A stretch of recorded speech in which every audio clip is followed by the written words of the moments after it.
everyone. This is Tyler back with Meet the Taco Plebs from Bitcoin Magazine. Today I'm sitting down with Pleb.Hodl at BTC Plebeian on Twitter. Sean, how are you this morning? I'm good, man. How you doing? I'm doing well. I'm excited to meet with you for sure.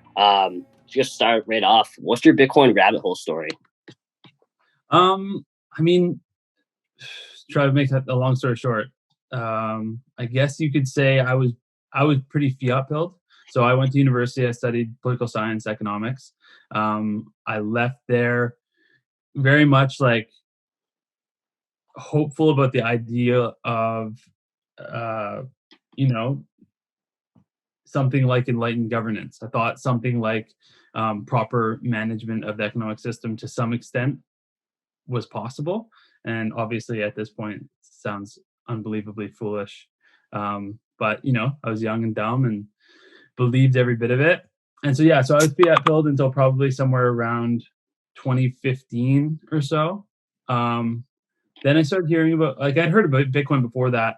And my rabbit hole story probably kicks off with something like, by the time the fifth or sixth person who I really respected, kind of said, listen, you're missing something here. You have to look into this more. And I was like, as a critical thinker, I was like, okay, you're right. I don't know enough about this. I got to do my due diligence if I'm going to have an opinion on it. Because I thought it was dumb.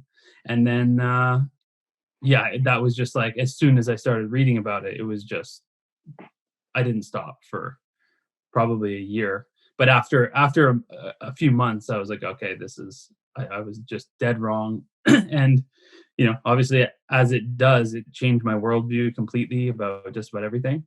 That's pretty much the story. Just me, myself, reading at home, then, starting to hang out on Bitcoin Twitter and, the rabbit hole. Yeah, so in college, I was just in school, dropped out, but so political science, especially, that's one of the most quote unquote indoctrination degrees. How are you able to overcome that? Was that a culture shock, diving down the rabbit hole, being damn, what I thought was correct? Yeah, actually, you know what? The best way out of believing in the political system is to get involved in it. So I actually worked on the Liberal campaign in 2015, when Trudeau first got elected, and that was the beginning of my red pill. Getting to intimately know these people. I just like anyone, I was busy. I was working. I was an entrepreneur. I was working crazy hours for the previous 6 years or whatever, just catching bits of the news here and there. And by 2015, I was just as propagandized as you would expect from someone who didn't have much time to spend diving into things and had been fiat pilled at university and was just catching bits of the news. And then I started hanging out with these people in person and realizing that they're totally insane, that the things they believe are just I couldn't believe what I was hearing, and that was the beginning of my red pill. So I started getting red pilled from there, just totally losing faith in the idea that these people could help manage anything. And then the red pill led to the orange pill for sure. Yeah, that's I say that's the opposite for me. I was more of just the orange pill number go up, and then I kind of just slowly intertwined a full orange pill and red pill on that. But the point where I really dove into Bitcoin was, so I had been kind of saying, so first of all, I had kind of always been committed to only investing in myself. I was never really interested in investing. I wanted to build businesses, and I was very confident that I could beat whatever I could potentially, be investing in, as a passive investment. And then 2017 happened and Bitcoin crushed me, right? So I was I was, having these debates with people about Bitcoin, and I was very confident that I could beat Bitcoin. And then, I was having those conversations in 2017 when it was at 1,000. And then, even after the crash, it was still hovering around 8,000 in April or May. And I was like, oh, well, first of all, I didn't beat this over the past year. And second of all, that critical thinking impulse kicked in too, where it's just like, okay, I'm probably missing something here, or if I'm not, I better at least come up with a good argument. And so that process of trying to steelman the anti-Bitcoin argument is a long, difficult, well, never-ending task because you're not going to do it. Yeah, it's just that it's never gonna work. I mean, some people realize that, like you and I, and switch that pretty quickly, but some unfortunately don't, like Steve Hanke. So we're on that now. Uh, how has Bitcoin just? I mean, we kind of just went over, it, but how has Bitcoin changed your life specifically? Um, I mean, it changes everything. Changes everything. The way you see everything in the world. Yeah, I mean, at this point, you could say like we just announced today that I just joined Bull Bitcoin. So it's, I mean, Yeah, do you want to dive into that a little bit? Like, congratulations! Like, yeah, I mean, you're the head of marketing now. Like, do you want to just like talk about that a little? I mean, Bitcoin only exchange in Canada. It's kind of a big deal, yeah, honestly. yeah, I'll dive in a little bit. So I was an entrepreneur, and I was actually, you know, a pseudo intellectual, kind of like armchair philosopher my whole life. So I've always studied philosophy, and I was never that big on Ayn Rand. And I liked her, but not like, I was never like a pure Ayn Randian. And so Bitcoin changed me in a way, when I realized just how, like COVID did too, right? It's the combination of Bitcoin and COVID that really, um, has cemented Atlas Shrugged as predictive history. And yeah, now Bitcoin's changed me because everything's changed in the world, and I'm basically on strike from building things in the fiat world, and committing to only contribute to building things in the Bitcoin world.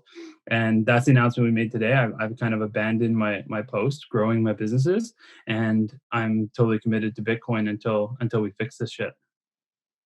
Yeah, I mean, I read your Medium post today, and I'll throw it in the chat notes as well on here. But it was great, honestly, and especially, I mean, just working for a Bitcoin only company myself with Bitcoin Magazine, the culture at these companies is awesome.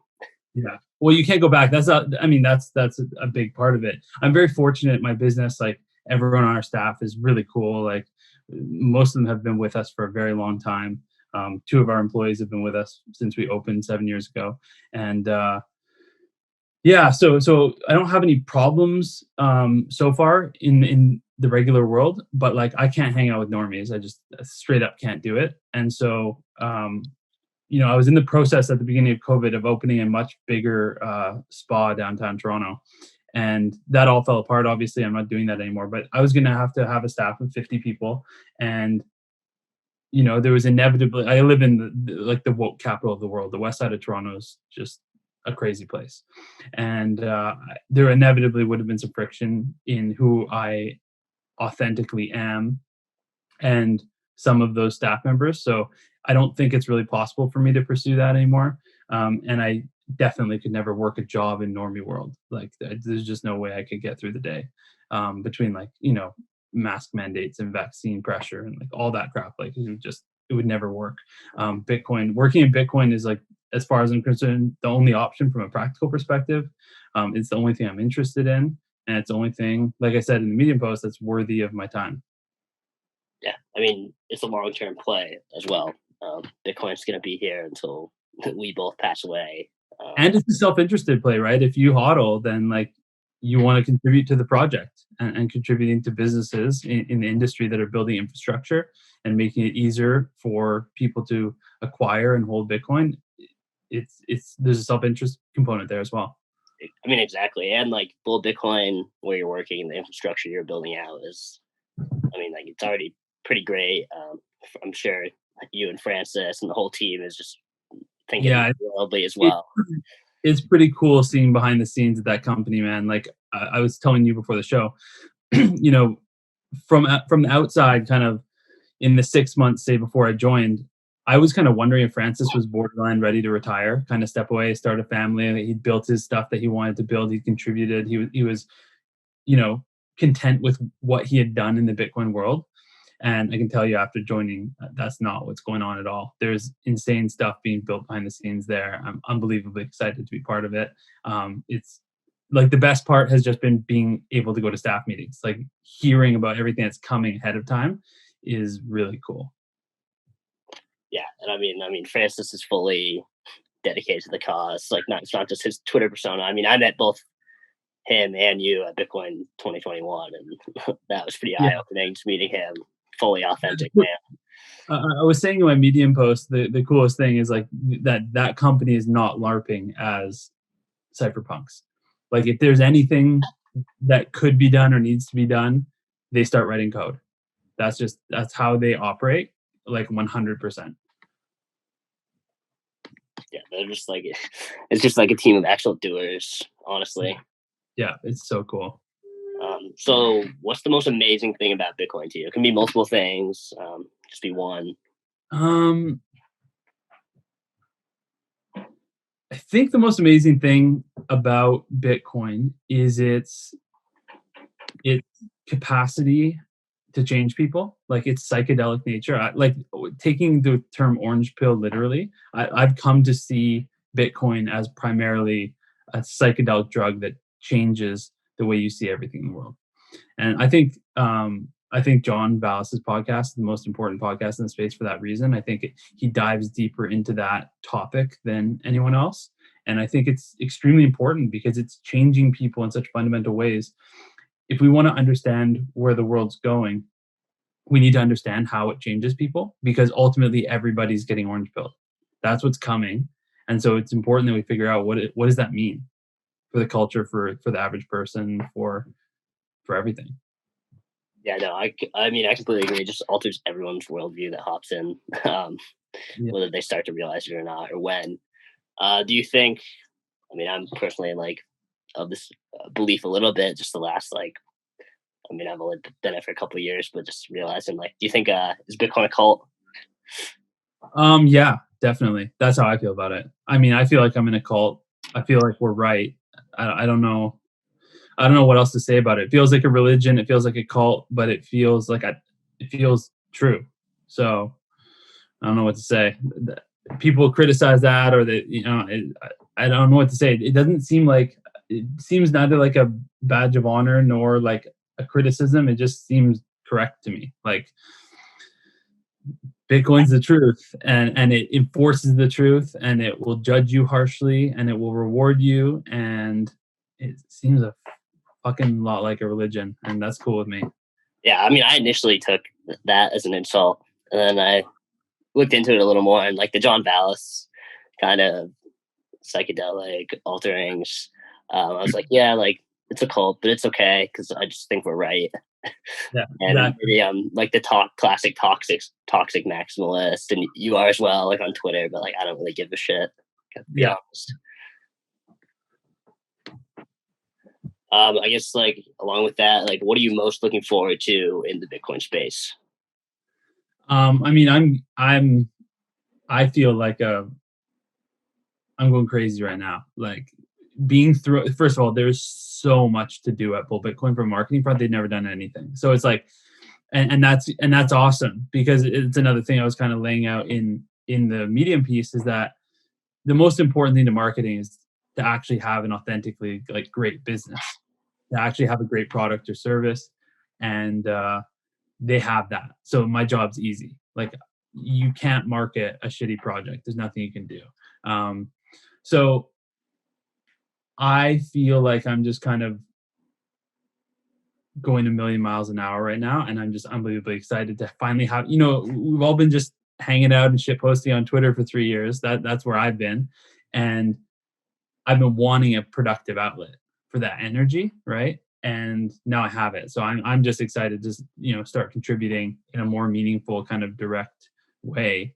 And yeah, I'm pumped about that for the next year. But I mean, if you were to ask the question in a bigger picture sense beyond myself, um, I would say it comes back to that orange pill thing, the capacity to change people, knowing that like as you get orange pilled, like people are going to learn the truth of the world, right? Everyone's going to figure out that the fiat system was a lie and a failure, and they're going to get orange pilled. that it's just a necessity for everybody. And you know, some people could say the average person might not come to completely understand it. I don't know about that. I think the basics could become very common knowledge, and the incentive structures are so firmly embedded that even just if it's not conscious, it will change people. So yeah, Bitcoin's capacity to fundamentally alter every individual in the world's nature is probably the thing I'm most excited about in the bigger picture. Yeah, we'll go back to that in a second, but just going back to you. So, like your marketing, like, do you have just free reign, kind of just think whatever? Because I mean, like, you're right. Like, Bull Bitcoin hasn't really had a marketing strategy at all. Yeah, I spent some time with Francis down in the jungle. We really hit it off. He loved all my ideas. So yeah, I basically have free reign right now, and that's you know, there's a million things I want to do. So I'm just getting kind of all the projects started right now and start hiring some people. And yeah, we got a lot of work to do. Yeah. Also, I mean, building out the Twitter is going to be great from you because you've been shit posting on Twitter for 3 years. I mean, part of like when we try to hire people at Bitcoin Magazine, like run the handle or something, like, or be marketing, like part of it is like they do actually have to know, like, kind of like the Yeah. culture. Yeah, especially at Bull Bitcoin, like you have to be a toxic maximalist, or you just can't work at the company. It wouldn't work. Yeah, exactly. And like you're not even gonna get like half of those like stupid You'll, inside jokes. you'll have That, no like, idea. You'll have no idea what's going on if you sit in a staff meeting. You won't understand why we're doing anything we're doing, the way we're doing it, because it all sounds absurd. If you don't share our worldview, the way we do things is ridiculous. You know. it does sound like absolutely stupid. Like, Why especially would non-custodial exchange unless you're a maniac? yeah. I mean, Right? yeah, yeah. The fact it's non-custodial, like in Canada too, like Yeah. in So like it's a regulatory environment, is just absolutely intense. yeah, it's extremists only. That's the way the company runs, and that's the way it'll have to be. So it's great, which is great. It's a great filter.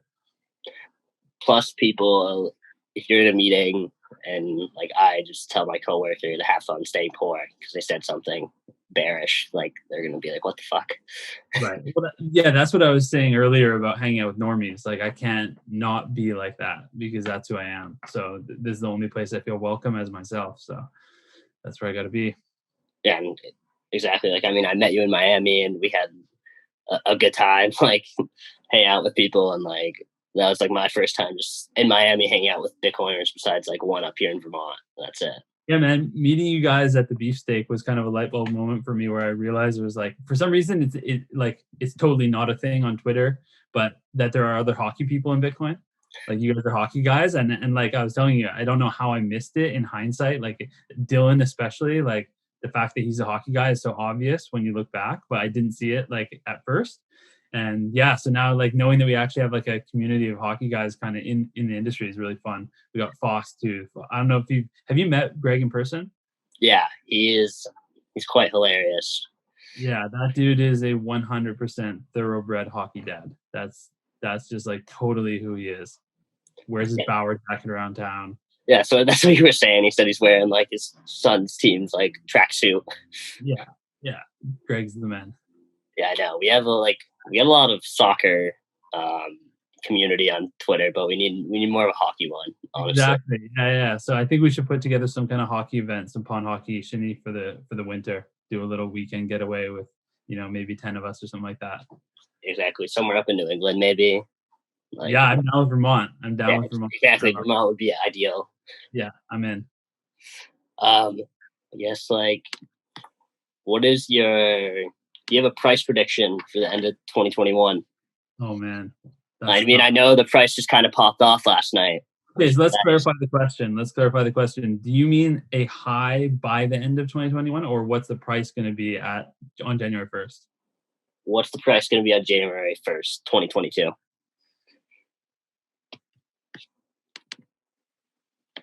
If I had to guess, like an average of what like in the range I'm thinking is probably something like 85,000. Yeah, Something like that. that's fair. That's fair. But I don't think that January 1st, the end of this bull run. Oh, no, Yeah. absolutely not. Like, I don't think that way at all, like, whatsoever. Yeah. But I guess like, what about 2030?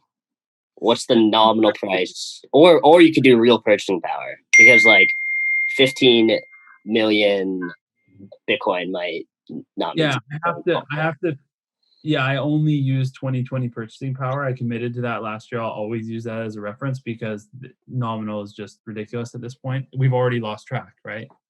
If you try to use nominal this year, we've already totally lost track from last year. So I would say, yeah, somewhere between 5 and 10 million in 2020 dollars, in my opinion. Yeah. Yeah, yeah, I agree. And I mean, if you look at like, it's hard to measure nominally right now because like you'll look at like the Bitcoin price compared to like M2 on It's like ridiculous. trading view, and like we're back to where like we were in like 2017, like the 17K realm, which is like fine, but like Yep. it shows like what the hell. Exactly. Yeah. Then you can't track anomaly. That's ridiculous. It's already broken from 2020. So we have to just try to use 2020 purchasing power as a reference. Anyways, that's what I do.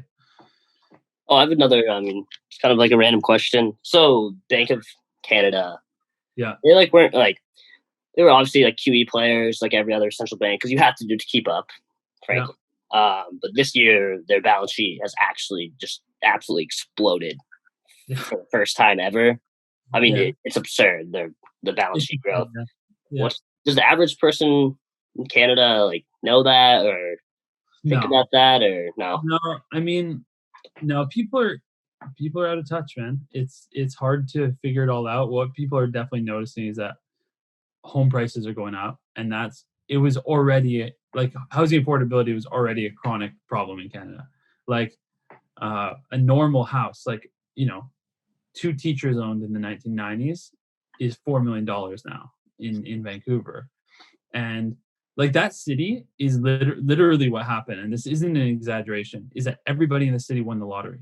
You had a city full of people who had normal jobs in the 90s, who owned regular homes, and they all are able to sell their homes now for $3 to $7 million. And so the Canadian economy has done quite well building off that because all these people can take out equity, help their kids start businesses, help their kids buy homes, all that kind of stuff. And but the debt is just it's gone crazy. The mortgage debt in Canada is totally out of control. I think unsustainable, but not if they keep printing the money. So, it's a big question is are they going to let the system collapse and let valuations of everything drop to an insanely low level and bankrupt everyone? Or are they going to inflate everything away? And like my personal assessment is that's like a 90% chance of inflating everything away and a 10% chance of some catastrophic collapse. So, I mean, I would say it's 100% chance of that. I mean, you listen to Greg Foss talk, and yeah, it's no, it's an absolute certainty that the currency that a fiat currency is going to debase. It's just 100% certainty. It's not even especially over a long enough question. time. Yeah, yeah, Yeah, and you look at Ray Dalio's thesis, like the long-term debt cycle, and like countries and banks have three options. It's like austerity, QE print, or wealth transfer from rich to poor. And like yeah, rich to poor and austerity cause a lot of pain and suffering. And you're not going to get elected the next 4 years if you do any of those. That's yeah, not going to work. So yeah. it's just not really an option. It's like an absolute certainty that they have to do some form of QE currency debasement. It has to happen. Yeah, I guess my 10% is probably actually lower than that, but it's a holdout for some kind of um, possibility of some kind of conspiracy to collapse things to acquire assets. That's like a possibility. I don't know what the fuck's going on. I think it's a 95% chance you're right, say, and some possibility that someone's up to something. Yeah. I mean, like it definitely could be one event that just like implodes the entire system hypothetically. And Bitcoin like will drop with that, but Bitcoin, I think it was with that, it's like the one true source of liquidity in that scenario. Yeah, and there's a million random reasons why the central bank might not act fast enough, or the federal government gets maybe it's in the middle of an election and it can't act fast enough, or maybe they have a minority government right now. Maybe somehow one of the parties holds out so they can't get money into the economy fast enough. Like who knows what could happen here? But the system is so fragile that it could be anything. Yeah, literally could be anything. Yeah. All right. Well, had a great rip with you. Gonna stop right now, but Awesome. great to be with you. BTC Plebbian on Twitter, Pleb.Hodl. Good to be with you, Sean.